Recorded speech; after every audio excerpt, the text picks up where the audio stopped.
I won't say that we don't want, because if we didn't want it, we wouldn't put it out there, but we don't think through the full consequences and the full impact of putting things out. I mean, you know, you put out pictures and you know, of a personal nature, or you make a disclosure or a statement or declaration, you know, on Facebook that stating your position, and then you're looking for a job. Well, it's like, be careful, because what you put out there, it's out there. Exactly. And there's you know, no more secrets. Just think of it as almost being a multi-tentacled octopus, you know, just everywhere. You know, you think you got rid of one tentacle and it has 5 more extensions coming off it. And, you know, so it's just, you know. I like that analogy. I like that analogy, Karl. You own it, so, you know. Absolutely. And that's why, see, people don't understand. I look at some Facebook pages, and I see you got your grandmother, your mother, your grandfather, and your sister, your brother, your uncle, your cousins. And so now, people that you didn't want anybody to know you were related to, they now know you related to them. Mm-hmm.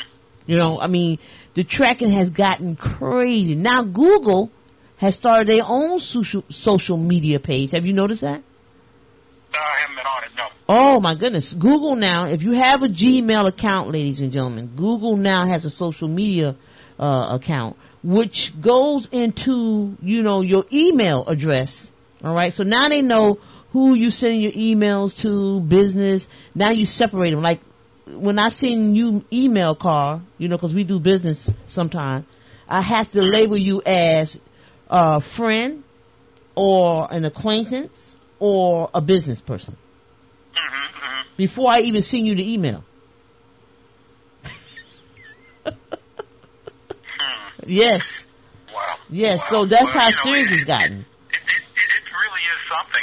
You know, again, it's just that you're out there in so many ways, so many capacities, and then if you're not thinking through how I mean, basically, once you consider almost being involved in social media as a way of marketing yourself. Yes. You are marketing yourself.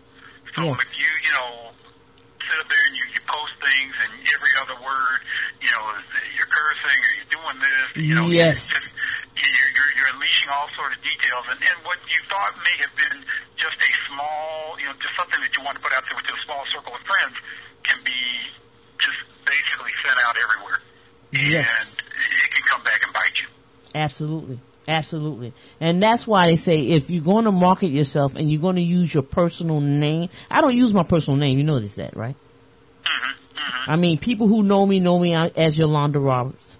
But I don't use my personal name because I was like, I don't know who these people are technically. You know, people don't need to know. I mean, you have to keep the minimum as much as possible, you know, about who you are. Now, I'm sure if you Google me, you'll find out that I'm Yolanda Roberts. That's fine.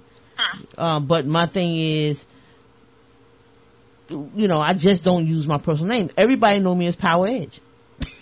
Right. And that's the way I started out in 2008 as Power Edge MG. And well, I got to tell you, when you know I was on Facebook and you sent a friend request. I'm like, who is this? And it wasn't until I saw your picture. I'm like, oh no, I thought you were some comic book character. Power? Who is this Power trying to befriend me? It's like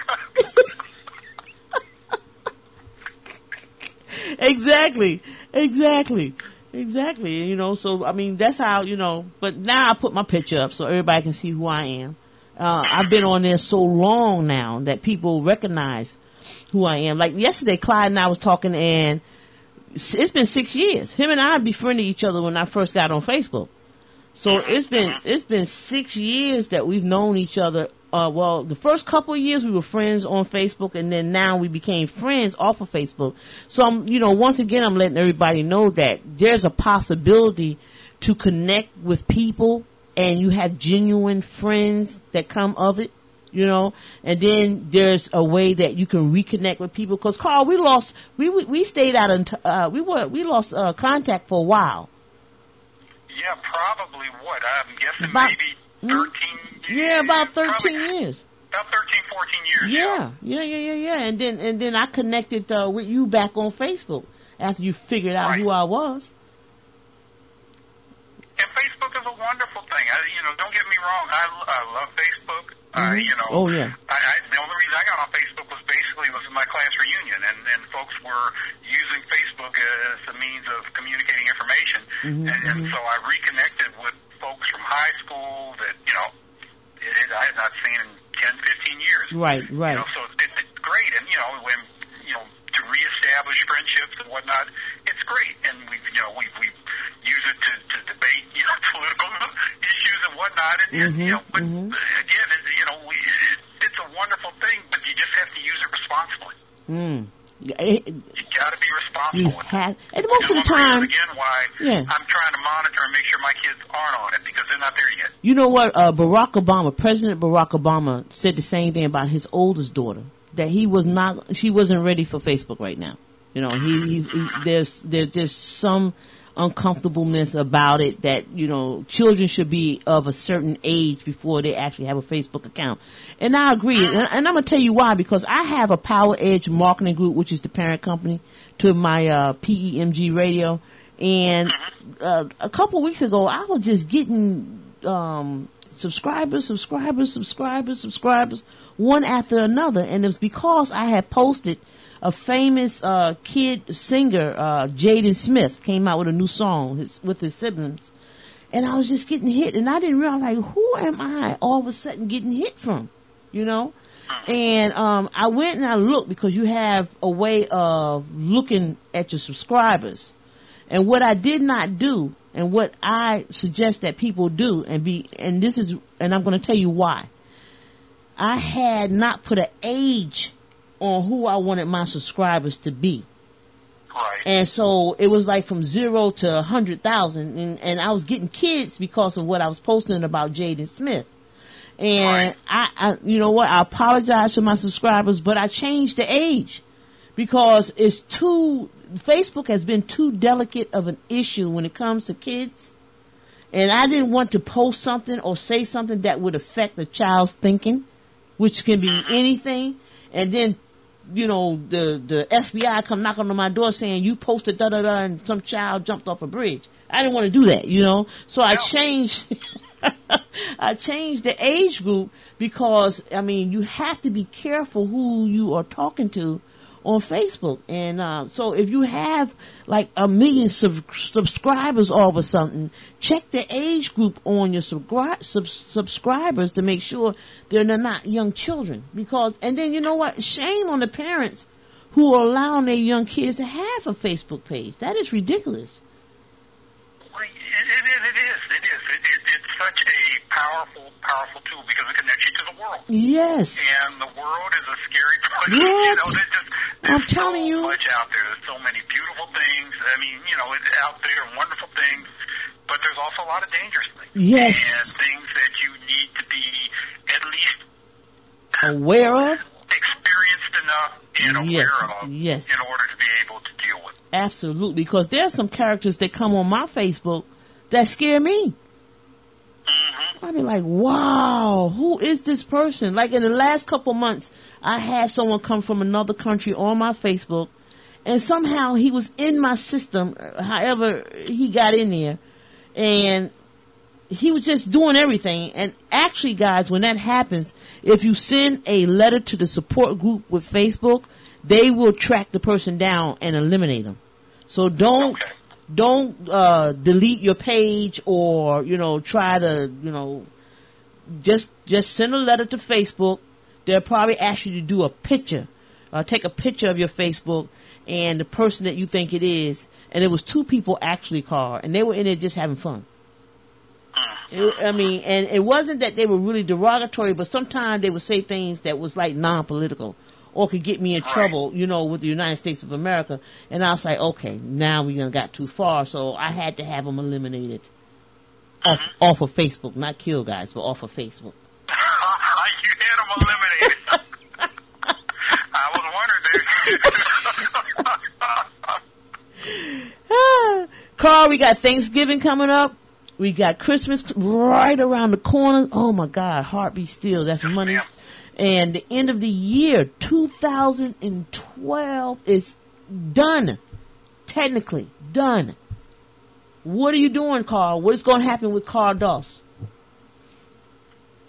There's not a whole lot of time left, so the rest of the year is going to be spent basically, just making sure that I'm grounded, in terms of family, in terms of community, in terms of faith, all of that, just continue working on trying to be the best Karl Doss can be. And for 2013, just expanding myself professionally and looking at new opportunities and engaging in some new things. It's like indulging in again, just creating a better me. I've got a creative side that I haven't really developed, at least not since frankly law school. Mm-hmm. And I want to do some writing and want to just be more creative. I'm at a point in life where it's like I need to do that. Yes, I agree with you, because I know you and your wife and your children, and you're just a creative family, period. And you just been holding back. I need to see Karl. I need to see Pam. I need to see you. Mm-hmm. And I think, guys, Karl, are you open to being a speaker or a consultant nationwide for everyone? Oh, absolutely. I mean, look, the past, as I said earlier on, I've spent the past 10 years training. I'm, doing training of lawyers. I've done some leadership training, basically, and I can put together programs. I love putting together programs and developing curriculum and presenting. I mean, I'm available to do that. I've done presentations on ethics and the law and just, on a variety of subjects. It's as I said, if I don't know it, I'll find out about it and put something together. So, yeah, absolutely. Absolutely. Okay, so now, if they want to contact Karl Doss, how do they contact you? Best bet would be email. Okay. And my email address is Karl or King. I'm no King, but K-A Doss, D-O-S-S, mm-hmm. V like in Victor, A, at gmail.com. Okay. And can they connect with you on Facebook, Karl? Is that a no or yes? Yeah, that's fine. That's fine. And he has a Twitter account, guys. I'm trying to get him to retweet his Twitter account. I will have to reestablish his Twitter account. I tried it for a couple of days. Like I said before, it's like my life is so doggone boring. I'm bored myself, so it's like I had nothing to tweet about. I don't think it's boring. I think a lot of people, like you said earlier in our discussion today, we just have to understand that social media is not anything to be afraid of unless you're doing something crazy or you're associating with the crazies.